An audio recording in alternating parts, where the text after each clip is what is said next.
السلام علیکم ستړي مشي وخت مو په خیر په آزاد ویډیو یوټیوب چینل کې له یو نوي خبر سره درته راغلاست وایم. هیله ده چې ویډیو تر پای وګورئ او زموږ یوټیوب چینل سبسکرایب کړئ. لاراوف که د طالبانو حکومت ټول شمول شي، روسیه به د رسمیت پیژندنې لپاره لاس په کار شي. ښاغلی لاراوف دا څرګندونې نن سه شنبه اپریل 26 غوایي 6 په مسکو کې د ملګرو ملتونو د عمومي منشي سرګي لاراوف سره له ملاقات وروسته په یو خبري کنفرانس کې وکړې. طالبان اوس د روسیې د نړیوالو ترهګرو سازمانونو په لیست کې شامل دي. د روسیې د تاس خبري اژانس د ښاغلي لاراوف له خولې لیکلي دي چې موږ غواړو چې په افغانستان کې د نویو مقاماتو یعنې طالبانو د بشپړې ډیپلوماتیکي پیژندنې په اړه کې کار وکړو.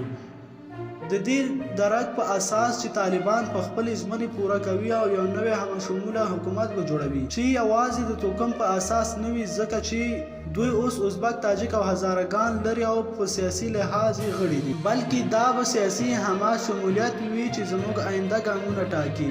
مسکو د افغانستان د پخواني ولسمشر حامد کرزي او د ملي پخلاینې د مخکیني مشر عبدالله په ګډون له یو شمېر سیاسي څېرو سره هم کار کوي. ښاغلی لاراوف ویلي هغوی له طالبانو سره د خبرو او طالب غورځنګ سره زموږ تماسونو سره علاقه لري.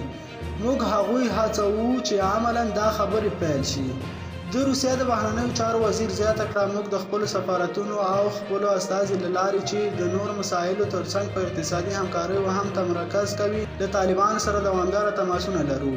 نوموړي په تیرو 20 کلونو کې په افغانستان کې د ناټو موجودیت ته په اشاره دا خبره هم په ټینګار سره وکړه چې د پخواني شوروي اتحاد په مهال په افغانستان کې شاوخوا 140 تاسیسات او شرکتونه رغول شوي، او په داسې حال کې چې د په ټکو د ناټو په موجودیت کې هیڅ داسې کوم کار نه دی شوی.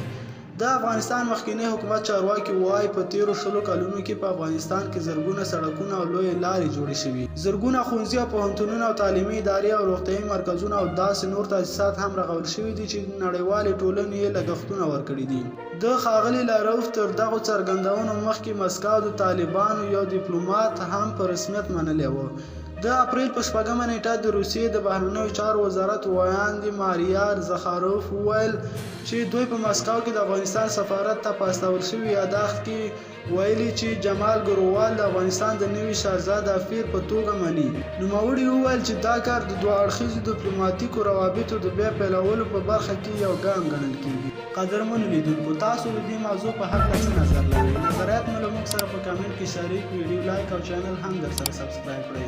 تر بیا ښه وخت، هر چیرته چې یاستئ ښاد، آباد او بریالي